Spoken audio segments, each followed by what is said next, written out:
আলাইকুম। আশা করি সব ভালো আছেন, সুস্থ আছেন, মহান আল্লাহ অশেষ রহমতে। তো আপনাদের অনেক রিকোয়েস্টে অনেক কিছু কারণে অনেকে বাংলাদেশ থেকে আমি দেখতাম যে ইতিমধ্যে আলাবো কম অনেকগুলো ভিসা হয়েছে। তো ভিসা হওয়ার কারণে মানুষ আসলে মানুষের মেইন সমস্যা হচ্ছে কি, মানুষ সঠিক একটা কোম্পানি খোঁজে যেটার মাধ্যমে মানুষ আসে তাই এসে ভালোভাবে থাকতে পড়তে খাইতে পারে। তো সর্বপ্রথম একটা স্ট্রাগল হয়ে যায় কোথায়, যে একটা ভিসা নিয়ে আসাটা। তো আলাদা কোম্পানিতে যখন দেখলাম যে ভিসা হইতেছে, ম্যান পাওয়ার হইতেছে, মাস আসছে, তখন আমি ভাবছিলাম যে কোম্পানিটা অনেক ভালো। আসলে কোম্পানিটা অনেক ভালো, কারণ এটা অনেক বড় একটা কোম্পানি। এর বিভিন্ন সেক্টরের লোক টোক তারা আনতেছে, বাংলাদেশ থেকে বলেন, আফ্রিকার থেকে বলেন, ইন্ডিয়ার থেকে বলেন, এছাড়া এসে বিভিন্ন জায়গাতে ফিলিপাইন থেকেও পর্যন্ত তারা লোক কিন্তু আনতেছে, ফিলিপাইন, চায়না এগুলো থেকে লোক আনতেছে। কিন্তু এই কোম্পানিতে আসার পর মানুষের যে সমস্যাগুলা ফেস করতেছে মানুষ, তো এটা হচ্ছে সবচেয়ে বড় একটা সমস্যা বিষয় হয়ে গেছে। তো যখন দেখলাম যে বাংলাদেশের মানুষ অহরহ আসতেছে, অনেককে বললে আমি বলতাম যে কোম্পানি অনেক ভালো, বাট এই কোম্পানির বিষয় নিয়ে আমি যখন নিজে জানতে পারলাম মানুষের সাথে কী কী পরিস্থিতি ঘটতেছে, ওই পরিস্থিতিতে তখন আর কি আমি মানুষের কাছে জিনিসটা উপস্থাপন করার প্রয়োজন মনে করলাম। যে কারণ আসলে বাংলাদেশে যারা আসতেছে তারা তো আমার ভাই বাদার, তারা তো একটা জায়গাতে সমস্যা না পড়ে, তার জন্য তাদেরকে কী কী প্রস্তুতি নিয়ে এখানে আসতে হবে সেটা নিয়ে কিন্তু আমি অলরেডি 2টা ভিডিও বানিয়েছি আপনাদের রিকোয়েস্টে। তো 2টা ভিডিও অলরেডি আপনারা দেখছেন, সেখানে অনেকে মিক্স রিভিউ, কারো কাছে ভালো মনে হয়েছে, কেউ মনে হয়েছে যাক আরও জানা প্রয়োজন। তো এখন আজকে আমি আপনাদেরকে একটা আমার সাথে আল্লাহগতে কাজ করে এমন একটা লোকের কনভারসেশন দেখাবো, একটা ভয়েস রেকর্ডিং আছে, আমি সেটা আপনাদের শোনাবো। তাহলে আপনারা সেটা বুঝতে আরও সুবিধা হবে আমি মনে করি। যেটা শুনলে মনে হবে যে সত্য, কতটা সত্য কোথায় মিথ্যা আমি বলতেছি বা সে বলতেছে, কারণ একটা লোক সেখানে থাকে তো সে কখনো মিথ্যা কথা বলবে না। তো এই জিনিসটাই আজকে আমি আপনাদেরকে শোনাবো, তো আপনারা শুনুন। আসতেছে এখন অনেক মানুষ আসতেছে।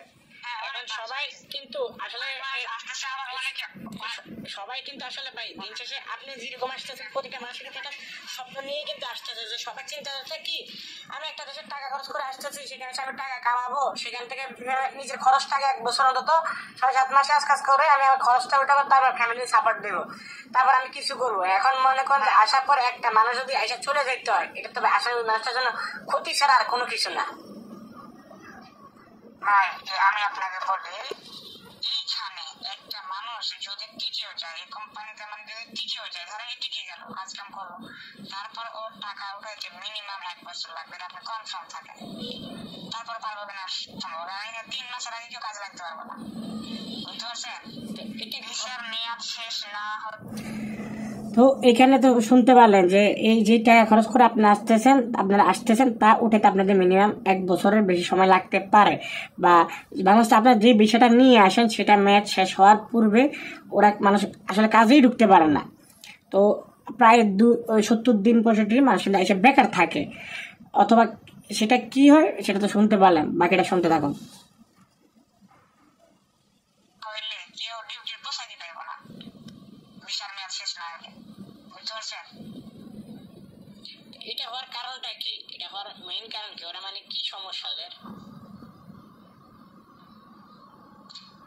এখানে কোনো সমস্যা আপনার কি বলবো, যে একটা মানুষ বুঝি না, এখানে আমরা তো এর আগে তো বিদেশে থাকছি, আপনার এখানে ধরেন প্রথম নিয়ে আসলো, নিয়ে আসার পর 1 দিন 2 দিন পরে মেডিকেল করে, তার 2-3 দিন পরে ফিঙ্গার করে, তার 2-3 দিন পরে আইডি কার্ডটা হয়, হওয়ার পরে আপনার মানুষের এখানে বসায় রাখে 21 দিন। 21 দিন পর আরেকটা ক্যাম্প আছে, এটা ক্যাম্প বল 3 নম্বর হোস্টেল বলে, ওইখানে নিয়ে যায়। ওইখানে নিয়ে গিয়ে আপনার ফেস আইডি বানায়, এই কোম্পানির মধ্যে যে কোনো জায়গাতে ঢুকতে বেরোতে যে ফেস আইডি লাগে, ফেস আইডিটা বানায়। বানানোর পরে ওখান থেকে আপনার কাজের পারমিট আছে, বুঝতে পারছেন? যখন কাজের পারমিট আছে তখন মনে করেন যে মানুষকে কাজে নিয়ে যায়। আর আমি তো আপনাকে বললাম যে কোম্পানিতে অলরেডি 3 মাস আগে লোক আসছে, তাহলে যদি কোম্পানির অবস্থা ভালো হইতো তাহলে বহুত নিউজ পেতেন, এই কোম্পানিতে লোকের লোড হয়ে যেত, ভালো হইতো। এখন অলরেডি অনেক ফ্লাইট কিনে এসেছে, আপনি হয়তো জানেন কিনা, অনেকগুলো বড় বড় ফ্লাইট, যেগুলোতে 10-12 জন করে লোক আসছে, এইসব ফ্লাইটও ক্যান্সেল হয়ে গেছে, আসে নাই। এজেন্সিরা তো দিন শেষে বুঝতে লোক পাঠায়, তারা প্রতারিত হবে, তারা তো এই যে সমস্যাগুলো করবে। ভাই লোক পাঠালে তো বিষয় না। এজেন্সি করা হয়েছে কাদেরকে? যারা যারা পাগল যারা কিছু করতে পারবে না, এজেন্সি চালাতে পারবে না, ওইসব ধরনের লোকরা এজেন্সি বানাইতেছে। আর যারা এবার আরো বল আছে ওইগুলো এজেন্সি বলতেছে যেতে হবে না, পাসপোর্ট তারা ব্যাক করে দিতেছে। বুঝতে পারছেন? বুঝতে পারছি। এখন এমনি এই যে এরপর আপনি যে বলেন মেডিকেলে পাস হওয়ার পরে যে একটা যে কাজ করা অবস্থা ভাষা শিখে ওই ভাষাতে পরীক্ষা দিতে হবে, পরীক্ষা পাস না করলে কি টাকা কি দিচ্ছে না? মানে ওই যে কদিন কাজ করে বেতন কি দিতেছে নাকি দিতেছে না? আপনার এখানে 15 দিন 20 দিন করে কাজ করছিল কয়েকজন, যাদের ফ্লাইট হয়ে গেছে, মানে বাংলাদেশ ফ্লাইট হয়ে গেছে। তাদের মধ্যে টোটাল 3 জন কি 4 জন বেতন পাইছে, যারা এখানে আছে। আর যারা গেছে তারা কোনো বেতন পায় না। ওদের 1 টাকা বেতন দেয় না ওরা যে কদিন কাজ করছে। বুঝতে পারছেন? তার মানে না না না না, তার মানে এখানে হিসাব একটাই দাঁড়ায় যে আপনি এখানে যতদিন পর্যন্ত একটা বেতন হাতে না পাবেন ততদিন পর্যন্ত আপনার কোনো গ্যারান্টি না যেখানে আপনি টিকতে পারতেছেন না। না, এটা কোনো গ্যারান্টি না। সবকিছু হইলে পরে লোকরা আপনার 2 ঘন্টা আগে 3 ঘন্টা আগে বলে যে ফ্লাইট। বুঝতে পারছি। এমনি কি আপনার মতে এখানে যে এখন আপনারা কতজন আছেন মোট? আমরা আছি আপনার ক্যাম্প 2 এ, এখানে আমরা প্রায় কাছাকাছি 90-100 জন মতো আছি। তো এইখানে কি মোটামুটি 3 মাসেরও লোক কি বসে আছে না, যারা আসা 3 মাস হয়েছে কিন্তু এখনো কাজ বুঝে পায়নি, এরকম লোক আছে না? এখানে আমাদের এখানে হ্যাঁ অনেক আছে। 3 মাস না, 3 মাস না, আপনার 70 দিন 80 দিনে অনেক আছে, প্রায় সবাই 70 দিন 80 দিন, কিন্তু এখনো কাজ পায়নি। আমি আপনাকে বললাম না যে বিসর্জন, না না, যারা যে বিসর্জন মেয়াদ থাকে না 70 দিন 80 দিন 65 দিন, যে বিসর্জন মেয়াদ থাকে কিনা, এই মেয়াদটা যখন শেষ হয় তারপর তখন ডিউটি পোশাক আছে এগুলো আপনারা রেডি করে সবকিছু, তার আগে হয় না। এখন তো বুঝতেছেন যে বাংলাদেশের মানুষটা আসলে আল্লাহ বলে যে খারাপ, অনেক একটা তো বড় কোম্পানি, এটা আমরাও জানি সবাই, কিন্তু এই কোম্পানি অহরহ বিষয় হইতেছে ভাই, বিষয় হইতেছে না এমন না, বিষয় হইতেছে ম্যান পাওয়ার হইতেছে, মানুষ আসতেছে, কিন্তু আসার পর মানুষ যখন এই সমস্যাগুলো ফেস করে তখন এটা হচ্ছে সবচেয়ে বড় সমস্যা ভাই। কারণ আমার কথা হচ্ছে অন্য কোম্পানি আমি দেখছি সিঙ্গাপুরে আসছে, মস্কোতে অনেকে কাজ করতেছে, মানুষ আসছে 1 সপ্তাহের ভিতরে কাগজপত্র রেডি হয়েছে, তারপরে দিয়ে তারা কাজ চলে যেতেছে, আইডি রেডি, 1 সপ্তাহের ভিতরে মানুষ কাজে যাইতেছে না, 10 দিন 12 দিন সর্বোচ্চ 15 দিন। কিন্তু এখানে আপনাদের হিসাব দেখতেছে আপনি আসলে কতই নিচ্ছে, আপনার কতই নিচ্ছে আপনি আসছে যে আমার আসা ধরে আজ 17 দিন। 17 দিন নিয়ে এখনো পর্যন্ত আপনার কাজে কোনো, এখন আপনি কিছু পান না, আপনাকে আইডি তৈরি দিচ্ছে না, আমার আইডি তৈরি হয়েছে, কিন্তু ওই যে আমার ওই যে নামটা সমস্যার কারণে আইডি পাই না। এখন এই নামের সমস্যা নিয়ে আপনি ঝামেলা তো আছেন একটা, তুমি মনে করেন যে এইসব ঝামেলাগুলো কোম্পানি মানুষের দিন শেষে দেশে পাঠাই দিতেছে, এখন মানে অনেকে চিন্তা করতেছে আমরা কি আসবো কি আসবো না, এটা নিয়ে চিন্তা ভাবনা করে দোটানা খাইতেছে। আমার অনেকে জিজ্ঞেসা করছে ভাই কি যাবো না, এখন মানে আপনার থেকে জিনিসগুলো শুনে আবার আমি সবাই সাজেস্ট করতেছি না আসাই বেটার। এখানে না আসা অনেক ভালো। আমি আপনাকে বলি, এই কোম্পানিতে না আসা অনেক ভালো। আপনি এই কোম্পানিতে যারা আছে যদি 10 জনের লাগে কথা বলেন, 10 জনই আপনাকে একই কথাই বলবে, 9 জন আপনাকে একজনও বলবে না যে হ্যাঁ এই কোম্পানিতে আসা যাক। যদি কেউ বলে একজন আসা যাক, তো ধরে নেবেন যে জোগাড়ে বাড়ছে ওর দালাল এটা। ওদের লোক আছে কিছু পরিচিত কিছু লোক আছে যারা আপনার টিকটকে বা ইউটিউবে ভালো বলে এই কোম্পানি না ভিডিও। কেন অনেকে আছে যে বলতেছে আলাদা খুব ভালো, তো এই জিনিসগুলোর কারণ হচ্ছে অনেকে মানে দোটানা ভিতরে পড়ে গেছে। আমি মাঝখান থেকে আপনার থেকে জিনিসটা জানা পরে আল্লাহ বোগানি আমার অনেকে মানে আল্লাহ বোগানি আমার অনেক কিন্তু রিকোয়েস্ট করে দেন, আমার কিন্তু ইউটিউব আছে, অনেকে আমার রিকোয়েস্ট করে যে ভিডিও বানান ভাই ভিডিও বানান, তখন আমি যখন এটা নিয়ে ভিডিও বানাইছি মোটামুটি 3200-3500 মানুষ এটা ভিউ হয়েছে। তো হওয়ার পর তারা মানে একই কথা যে আসলে এখন আমরা কোম্পানি, অনেকে বলে আমি মিথ্যা কথা বলি, অনেকে বলে যে আমি এখন দোটানা ভিতরে ফালাই দিই, জিনিসটা হয়েছে এরকম হয়ে গেছে। আচ্ছা আমি আপনাকে বলি, এরকম অনেক আছে যারা আমার দোকান নিয়ে প্রথমে একটা ভালো ভালো ভিডিও বানছিল যে কোম্পানির খাওয়া দাওয়া অনেক ভালো, ক্যাম্প অনেক ভালো, থাকার পরিবেশ অনেক সুন্দর, হ্যাঁ সবকিছু ভালো, ওই সব লোকও দেশে দেখতেছে, যারা ভিডিও করছে ওরাও দেশে ফেরত দিয়েছে, এরকম লোক আছে। এখন কথা হচ্ছে যে এখানে আমরা এসে দেখতেছি হ্যাঁ এখানে ভালো খাওয়া দাওয়া ভালো, থাকার পরিবেশ ভালো, ক্যাম্প সুন্দর, সবকিছু সুন্দর, কিন্তু এখানে তাদের যে ডিউটি কখন লাগাবো এরকম কোনো প্রসেস হয়, মানুষ বিরক্ত হয়ে যাবে। কথা কি যে মনে সুখ না থাকলে আপনার 5 তলা বিল্ডিং আপনার থাকলে হবে না। এখানে মানুষের দরকার হচ্ছে কাজ, এখানে আপনার কাজের না ঢুকলে তো আপনি বেতন পাইতেছে না, সবাই দরকার টাকা। দিন শেষে সবাই তো ভালো জায়গা চায় না, সবাই আমি থাকতে পারলে বেশি, খাইতে পারলেই চলে, আমি বেতনটা সঠিক মতো পাইলেই চলে, আমি বেতনটা সঠিক মতো পাইলেই চলে। আচ্ছা আচ্ছা হ্যাঁ ঠিক আছে। এখানে আপনার না আছে কোনো দোকান, না আছে কোনো সুপার মার্কেট, এই আশেপাশে মনে করেন যে এই 70 কিলোমিটার আশেপাশে কোনো কিছুই নাই। না না ওটা জানি, ওটা তো একটা ইপিজেড এর মতন, এটা পুরোটা হচ্ছে, এটা তো পুরোটা আমাদের ওই যে সাভারের যে ইপিজেড আছে না ওরকমের মতো একটা এরিয়া পুরা। এখান থেকে তো আপনি চাইলে একা বেরো হইতে পারবেন না, কোম্পানির গাড়ি আপনি বের হইতে পারবেন না। বুঝতে পারছি বুঝতে পারছি। এখন মনে করেন যে এখানে মাসে কি কেউ কি কারো ইচ্ছা মতো কাজ করতে পারে না? ধরেন যে আমি চাইলে আমি 26-27 দিন কাজ করবো, ওভার টাইম কাজ, এরকম কি কোনো সুযোগ সুবিধা আছে? না না না না, এখানে আপনাকে আপনাকে চাইলে গ্রুপ অ্যাড করে দেওয়া যায়। এখানে আমার একটা গ্রুপ আছে যেখানে যারা এখানে সবকিছু মেনটেন করে, বুঝতে পারছেন? ওরা এই গ্রুপের মধ্যে যত বাঙালি আছে সবাই অ্যাড করে রাখছে, মানে আমাদের কোম্পানি যারা আসছে নতুন লোকজন সবাই অ্যাড করে রাখছে। তো এখানে ওরা নাম লিস্ট করে দেয় যে কালকে তোমার ডিউটি এভাবে নামটা লিস্ট করে দেয়। শুধু যারা ডিউটি করতেছে তারা শিফট চেঞ্জ করতে পারে, আমি দিনে করবো না রাত্রে করবো, তারপরে এটা অনেক প্যারা, বুঝতে পারছেন? আমরা দিন বলা করা যেতে পারে, কিন্তু ডিউটি তাদের ইচ্ছা মতোই হয়, কেউ কখন কার ডিউটি দেবে, কখন কে রুমে বসে থাকবে, এরকম। আপনি যে কন্টিনিউ ডিউটি করতেছেন এটাই তো অনেক বড় পাওয়া, এই কন্টিনিউ ডিউটি পাবেন, তোমার টাইমটা অনেক দরকার কথা, বুঝতে পারছেন? মানে এমনি মাসে কিরকম কাজ করা যায়, কতদিন কাজ করা সম্ভব? 2-3 দিনের করে টার্গেট আছে, মানে 2-3 দিন করার পরে আবার ছুটি। এখানে আপনার 16 দিনের বেশি কাম করা সম্ভব। মাসে এখানে 15-16 দিনের বেশি কাম করা আমার মনে হয় না সম্ভব।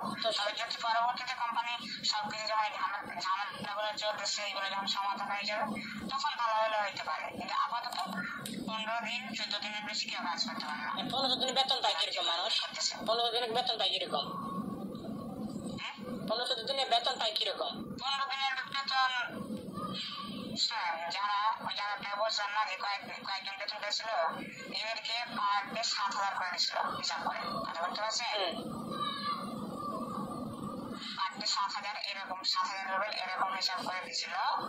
তো আবার যখন আপনার বেতনটা 50,000-এর উপর যাবে তখন আপনার বেতনটা কাটিং হবে, যারা আপনারা বলছেন না যে মাসে এখান থেকে 55,000 রুবেল কাটিং করবে, বুঝতে পারছেন? এই বেতনটা যখন আপনি প্রায় যে 1 লাখের কাছাকাছি বেতন পাবেন তখন তার টাকাটা কেটে নেবে। আর এরকম অনেকে আছে যারা 30,000-25,000 রুবেল করে বেতন পায়, এদের টাকা কাটে না। মানে যারা লাখের উপর যাবে তাদের থেকে ওইটা করে ওই টাকাটা রাখিয়ে 55,000 কেটে রাখতেছে। হ্যাঁ 55,000 কেটে নেবে, ওরা আপনি 55,000 যারা মনে করেন এটা কাটার কারণ কি? কারণটা কি?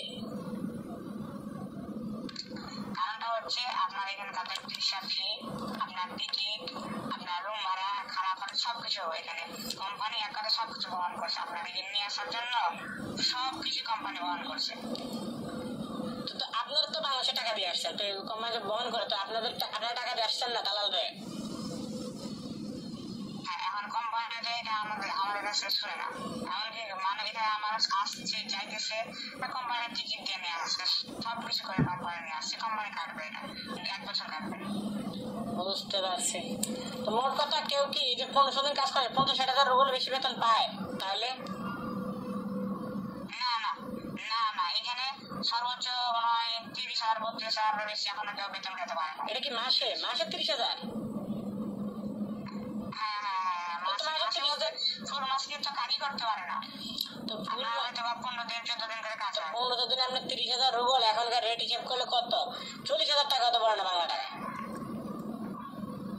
আচ্ছা যেটাই হোক, কিন্তু এখন এটা আমার মনে হয় যে এটা তো সমাধান একটা হবে, হয়তো পরবর্তীতে যখন সবকিছু ঠিক হবে হয়তো এটা 20-22 দিনে গিয়ে ঠেকবে কাজটা, তখন হয়তো মানুষ 50-60,000 রুবেল বেতন পাবে। কিন্তু 1 বছরের আগে কেউ আশাই করতে পারবে না যে আমি 50,000 বেশি রুবেল রাখতে পারবো, এরকম পারবে না। 1 বছর পরে যখন তখন বেতনটা পুরোটাই পাবে। বুঝতে পারছি। আপনি জিনিসটা তত আগে তাদের সমাধান করে তত ভালো, কারণ জিনিসটা যদি লাস্ট মুহূর্তে এসে হয়তো হবে না, তখন জিনিসটা আসলে অনেক সমস্যা। আপনি জিনিসগুলো নিয়ে ঘাটাঘাটি করেন, কারণ হচ্ছে আপনি এটা তো আসলে একটা অলরেডি আপনি নিজে জেনে গেছেন যে। তো এই হচ্ছে বিস্তারিত শুনলেন, উনি আল্লাহবাগ কোম্পানির ক্যাম্পে আছে, উনি অলরেডি ওইখানে আছে। তো ওনার থেকে রিভিউগুলো তো আপনার শুনলেন যে ওইখানে পরিস্থিতি, সেলার কী অবস্থা, কী সমস্যাগুলো, এ টু জেড তো আপনাদের আমি শুনাইলাম, পুরো ভয়েসটা রেকর্ডিংটা পুরোটা শুনাইলাম। তো দিন শেষে তাহলে বিশেষ আশা করি যে আপনারা এটা ক্লিয়ার হইতে পারছেন বিষয়গুলো, যেটা আপনাদের জানা প্রয়োজন ছিল, যেগুলো আপনাদের জন্য জানা দরকার ছিল বেশি। এখন ডিসিশন আপনাদের, আপনারা আসবেন কি আসবেন না, বা আপনারা কি করবেন না কি করবেন না, সেটা আপনাদের ডিসিশন। আমার দায়িত্ব ছিল আমার দিক থেকে আপনাদের বোঝানো, আমার দায়িত্ব ছিল আপনাদের সামনে সত্য ঘটনাগুলো আনা। সবাই কিন্তু আমি আমার ভিডিওর মাধ্যমে আমি আপনাদের কাছে পৌঁছায় দিছি, তো যাতে দিন শেষে আপনাদের কোনো ক্ষতি না হয়, প্রতারিত না হন। এখন বিষয় হচ্ছে অনেকে দালালরা বলতেছে যে আল্লাহ তাদের লোকগুলো পরবর্তীতে আনুক আগে, তারপরে বোঝা যাবে, না আনা পর্যন্ত তো সমস্যা সমাধান হয় না ভাই। আগে আল্লাহবাগের লোকগুলো আনুক, যারা গেছে তাদেরকে নিয়ে আসুক, তারপরে বলিয়েন আপনি। ওই পর্যন্ত মানুষে টেনশন তো করতেছে না, একটা এখানে সেখান থেকে ঘুরে গেছে, কোম্পানি নিজের টাকা খরচ করে লোক আনতেছে বাংলাদেশ থেকে, সেখান থেকে আপনারা মানুষের থেকে 5 লাখ 6 লাখ 7 লাখ টাকা করে পকেটে ভরতেছেন, টিকিটের টাকা কোম্পানি দিতেছে, বিশ টাকা কোম্পানি নিতেছে, এ টু জেড খরচ কোম্পানি নিজে করে আনতেছে। তারপর তাহলে আপনারা কেন মানুষের 6 লাখ 7 লাখ 8 লাখ টাকা চাইতেছেন? কী কারণ চাইতেছেন? যদি আপনারা যদি এত কিছু ইয়ে করেন, তো মানুষের 2 লাখ টাকা করে আনতেন, মানুষের থেকে টাকা নিতেছেন, মানুষের আবার এখানে কষ্ট করে মাথার কাম পায়বালার টাকা ইনকাম করতে, সেই টাকাটা পর্যন্ত আপনারা কোম্পানি ভাগ খাইলে লয়ে দিতেছে।